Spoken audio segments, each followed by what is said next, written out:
अस्सलाम वालेकुम। वालेकुम अस्सलाम। आपका क्या नाम है? हसीना। हसीना, आप हैं भी हसीना। हसीना आप कब आई यहाँ पे? 2 या 3 महीने हुए होंगे। क्यों आई यहाँ पे? मैं ब्लड प्रेशर की मरीज़ थी। घर पर मैं अपना सिलाई का काम करती थी, मज़े से सब कुछ करती थी, मगर ब्लड प्रेशर बढ़ा ना, उसमें मैं ज़रा फिर दो किसका घर था वो? मेरा खुद का ही घर था। अपना? हाँ। बच्चे हैं वहाँ? नहीं नहीं, कोई भी नहीं, मैं अकेली सिलाई करके खाती थी। तो वो घर के कौन ले गया? बस वो बंद के थे, ताला लगा, जो मुझे छोड़ के गई है उन्हीं कौन? हमारी खाला थी, हमारी जिस नानी ने मुझे पाला है ना, उनकी बहन की पोतियाँ थी वो। उन्होंने आपको यहाँ छोड़ दिया? यहाँ ला के उन्हीं से मकान खरीदा था हमने, और मैं उस मकान में। उस मकान की तो आप मालिक हैं ना, वो मकान आपके पास तो नहीं है ना? नहीं, अब तो वो कहते हैं ना कि चिट्ठी तो बदला ही नहीं मेरे नाम की, और वो उनका ही नाम चलता रहा। हमने भरोसा अल्लाह के ऊपर कि नहीं अपने हैं तो क्या। आपको उम्मीद नहीं थी उनसे कि आपके घर वाले हैं, वो आपकी मुझे- नानी के रिश्तेदार हैं, वो आपको रखेंगे? क्यों नहीं संभाल सकते वो आपको? बस उनकी मर्जी। आजकल अपनी सगी माँओं को ही कोई नहीं संभालता है, सगे माँ बाप को कोई नहीं संभालता है। तो मुझे मेरे जैसे, मैंने यहाँ तक शादी ब्याह में भी जाती थी, पहले देती थी फिर खाना खाती थी, अभी तक ये बस ये। अभी ये बात आपको बुरी लगती है कि आप बगैर किसी को दिए हुए खाना खा रही हैं? यही तो बुरी लगती है कि आज मुझे वापिस ऐसा, तो जब यहाँ लेके आई तो मेरा ऐसा जोर से हाथ मरोड़ दिया कि मैं किसी काम की नहीं रहूँ, नहीं तो अच्छी खासी घर से लेके निकली है, और रास्ते में ये हाथ ऐसा कर दिया। इसको तो दिखाया नहीं। आपको यहाँ छोड़ के कौन गया? ये हमारी जो अम्मी थी ना, नानी समझो, अम्मी समझो, जिसने पाला अम्मी होंगी ना। आपने उनसे कहा नहीं कि मुझे ना छोड़ के जाओ? तो वो बताती दिल का बात, वो तो बस हाथ पकड़ा और जल्दी से उसी में से ये हाथ मेरा, अभी तक ये हाथ किसी देखा है या नहीं किसी को। तो बस एक आइडेक्स की सीना दुख होता है? बहुत दुख है कि मैंने सारी उम्र कभी मांग के नहीं खाया, और आज मेरे नसीब में इस इदारे में ज़िंदगी गुजार रही हूँ। डॉक्टर से मैं अच्छे घराने की हूँ, ये भी नहीं कि ऐसे वैसे घराने की हूँ। सब रख सकते थे मगर किसी ने कोई साथ नहीं दे सके, माँ बाप को कोई नहीं देता तो मुझे कौन देगा। बस क्या उनके लिए दुआ करती हो जो छोड़ गए हैं? मेरे दिल से तो बस अल्लाह जानता हाय निकलती है कि तुम थोड़े दिन मेरा इलाज डॉक्टर को दिखाते कि मेरे को क्या मर्ज है, कि तो वहाँ पता पड़ जाता कि मैं ब्लड प्रेशर की मरीज हूँ। जिस औरत के पांव तले जन्नत और जिसके चेहरे को अल्लाह ने हज कहा, अगर उसके दिल से हाय निकल रही है ना मदीहा, तो मुझे नहीं पता कि वो बद्दुआ इन बच्चों तक, इन लोगों तक, उन ख़वातीन और मर्दों तक जो कि बदनसीब हैं ना ही पहुँचे तो अच्छा। ये हा जो है ये बड़ी बुरी हा है। लेकिन यहाँ पे बहुत से ऐसे बच्चे भी हैं जो कि शायद बूढ़े नहीं हैं, लेकिन यहाँ पर क्यों आए? बेटा आप यहाँ पर क्यों आए? मैं अपने अम्मी अब्बू के साथ, अपने अम्मी और अब्बा के साथ रहती थी मकान में अपने। तो मेरे बहन भाई सब बाहर रहते थे, दोनों बहन भाई, और छोटी बहन यहाँ पे रहती थी। तो आपको छोड़ गए यहाँ? जी, क्यों? छोड़ के नहीं गए, मैं वहाँ पे रहती थी। मेरी अम्मी का इंतकाल हो गया, फिर 1.5 साल हो गया मैं वहाँ पे रहती रही। और फिर क्या कहते हैं, वालिदा के इंतकाल के बाद क्या हुआ? वालिदा के इंतकाल के बाद जो है वो 1-2 दिन अब्बा ने मेरे ताला लगा के गए। आपको? जी, क्यों? बस बाहर से ताला लगा दिया। मेरी आदत नहीं है पूछने की, मैंने पूछा भी नहीं उनसे कि आप क्यों लगा के जा रहे हैं।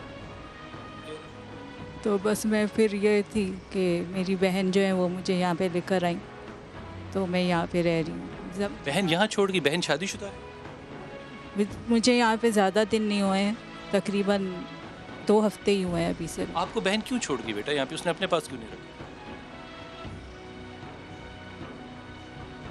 उनकी अपनी मजबूरियाँ थी कुछ, क्या मजबूरी थी? बस वो बताने वाली नहीं। आप यहाँ रहेंगी अब सारी ज़िंदगी? नहीं, अभी मैंने कुछ सोचा नहीं है इस बारे में। आपको किस पे ज़्यादा दुख होता है, बहन पे, अब्बा पे, या कि खुद पे?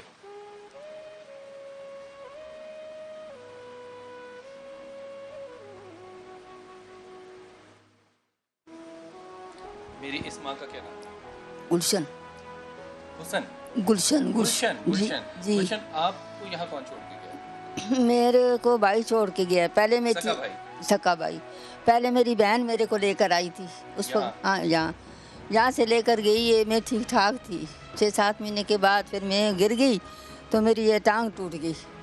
وہ اسپتال میں جنا میں ایمرجنسی میں وہ لے کر گئے، آپریشن ہوا، رات پڑا پلیٹیں، تو بھائی میرے کو یہاں چھوڑ کے چلا گیا ادھر، سکا بھائی؟ سکا بھائی یہاں چھوڑ کے گئے. پھر اس بچے نہیں؟ بیٹی ہے، ایک بیٹی. ایک بیٹی ہے؟ جی ایک بیٹی اس ہے. نے نہیں اپنے آپ کو؟ نہیں وہ فون بھی نہیں کرتی. کیوں نہیں کرتی؟ اللہ ہی جانتا ہے، فون بھی نہیں کرتی. فون کرو تو اس کو جواب بھی نہیں دیتی. شادی شدہ ہے؟ ہاں ہاں شادی. بچے ہیں؟ ہاں 2 بیٹے. اس کے داماد ہے آپ کا؟ ہاں ہاں ہے.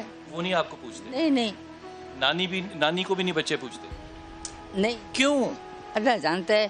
یہ پھر ماں کے اوپر ہے نا، ماں ان کو بولے تو نانی کو پوچھے نا، وہ تو بچے ہیں. نہیں تو آپ نے کبھی اس کو یہ نہیں کہا کہ میں تمہاری ماں ہوں، مجھے کیوں یہاں پہ تم اس ادارے میں کیوں چھوڑ کے جا رہی ہو، میں تمہاری ذمہ داری وہ ہوں؟ چھوڑ کے گئی، میرا بھائی چھوڑ کے گیا ہے. وہ آئی بھی نہیں ہے، میرے کو دیکھنے بھی نہیں آئی ہے. وہ میرا بھائی جو ہے نا وہ چھوڑ کے تم گیا ہے. اپنے بھائی کی ذمہ داری ہو، اس نے کیوں نہیں رکھا تمہیں؟ بس نہیں رکھا. اب اللہ ان کا بھلا کرے. یہ بعض بار میرے کو سہارا دیتے ہیں تو میں ان کے پاس رہتی ہوں آ کے. یہ بہت ہمارا خیال کرتے ہیں. اللہ. آپ کو زیادہ دکھ کس بات پہ ہوتا ہے، بیٹی پہ یا بھائی پہ؟ بیٹی پہ بھی ہے، بھائی کے اوپر بھی ہے. بیٹی بھی ہے اس کے اوپر بھی ہے، بھائی کے اوپر بھی ہے. نماز پڑھتی ہو؟ پہلے پڑھتی تھی، ابھی جھوٹ نہیں بولتی ہوں. میرے کو یہ تکلیف ہوتی ہے، میں ایسا گھٹنا موڑ نہیں سکتی ہوں. دعا کیا کرتی ہو اللہ سے؟ کیا کرے اللہ سے دعا کیا کرتی؟ دعا کرتی ہوں، اے اللہ سب کو تو صحت دے ایمان کے ساتھ، اور کسی کے صدقے میں میرے کو بھی صحت دے تو ایمان کے ساتھ. اپنی بیٹی اور بھائی کے لیے کیا کہتی ہو؟ کیا کہتی ہوں، بس اللہ دکھائے گا میرے اوپر. اب میرے کو تکلیف ہے، ان کو تو تکلیف نہیں ہے نا، میرے کو تکلیف ہے. اچھا مجھے ایک بات بتاؤ ماں، کتنا برا لگتا ہے کہ اپنے گھر والے، اپنے رشتہ دار، اپنی خون کے تعلقات جب اس شہر میں موجود ہوں تو انسان لاوارثوں کی طرح کہیں اور کیوں رہے؟ بس کیا کروں، مجبور ہوں، کیا کروں. صرف 2 وقت کی روٹی کی مجبوری؟ ہاں 2 وقت کی روٹی. وہ نہیں دے سکے؟ بس پھر دے سکتے تو اپنے پاس ہی رکھتے نا، کیوں لے کے. بیٹی سے تمہیں کبھی ایسا سوچا تھا کہ بیٹی ایسا کرے گی، جس کو تم نے پیدا کیا، جس نے تم نے پالا، اس کو نکاح کیا، اس کو شادی کی، اس کے بچے ہوئے، تمہیں نہیں لگتا کہ وہ تمہیں 2 وقت کی روٹی دے سکتی ہے؟ اس کو فون کرو تو وہ بولتی ہے مجھے پریشان نہیں کرو. اصل میں بلال بھائی یہ معاشرہ جو ہے نا بے حس ہو چکا ہے، بے حس ہو چکا ہے. میرے قرب و جوار میں بھی ایک خاتون ایسی ہیں کہ جن کی ایک شادی ان کی گھر والوں کی پسند سے ہوئی، اور اس کے بعد 3 شادیوں کے ناکام ہوئی، تو بیچاری اولڈ ایج جو ہومز ہیں ان کے در پہ کھاتی رہے گی، اور اس کے بھائی اس کو مارتے رہے، اس کے بھانجے اس کو مارتے رہے، اس کے بھتیجے اس کو مارتے رہے. مجھے یہ بات خدا کی قسم نہیں سمجھ میں اپنے آپ کو نا بڑا ترخم خواہ سمجھتا ہوں، میں اپنے آپ کو بڑا عقل مند سمجھتا ہوں، لیکن مجھے یہ بات نہیں سمجھ میں آ پا رہی. مجھے کوئی سمجھائے اس بات کو کہ یہ کیسے ہو سکتا ہے کہ میں اپنی جنت کو خود ٹھوکر مار دوں. میں اتنا جاہل، اتنا نالائق، اتنا کافر کیسے ہو سکتا ہوں؟ وہ ماں جو 2 وقت کی روٹی تم سے مانگتی ہے، جس نے تمہیں 9 مہینے اپنے پیٹ میں رکھا، جس نے تمہیں جوان کیا، جس نے تمہاری شادی کرائی، تم اس ماں کو 2 وقت کی روٹی نہیں دے سکتے تو تم روٹی کھاتے کیسے ہو؟ خدا کی قسم مجھے سمجھ نہیں آ رہا کہ یہ بیٹی، یہ داماد، یہ بھائی، یہ کون لوگ ہوں گے جب یہ ٹھنڈے کمرے میں بیٹھ کے لقمے لگا رہے ہوں گے؟ ان کو اپنی ماں اور اپنی بہن یاد نہیں آتی؟ اگر نہیں آتی نا تو میں خدا کی قسم آپ کو یقین دلاتا ہوں اس بات کا، یہ اسی دنیا میں آپ کے مرنے سے پہلے آپ دیکھو گے کہ تمہاری اولاد تمہیں کس طرح رلاتی ہے. جس نے اپنی ماں کا نہیں کیا، جس نے اپنے باپ کا نہیں کیا، اس کی اولاد اس کا نہیں کرے گی. یہ تمہیں اللہ نبیوں کو دیتا تھا کہ دیکھو اب تمہاری ماں نہیں ہے، ذرا قدم سنبھال کے چلنا، کیونکہ پیچھے دعا کرنے والا نہیں ہے. یہ دعا کرنے والے ہاتھ آج دعا نہیں تم سے کر رہے، آج یہ دعا کے لیے نہیں اٹھتے 2 ہاتھ، یہ روٹی کے لیے اٹھتے ہیں 2 ہاتھ. کسی کو شرم نہیں آتی ہے؟ خدا کا واسطہ ہے، اپنی ماں کو اس بڑھاپے میں چھوڑ گئے. اس کے بعد تمہیں دنیا میں کیا کرنا ہے؟ کیوں زندہ ہو اس دنیا میں جب یہ بزرگ یہاں پر ہیں؟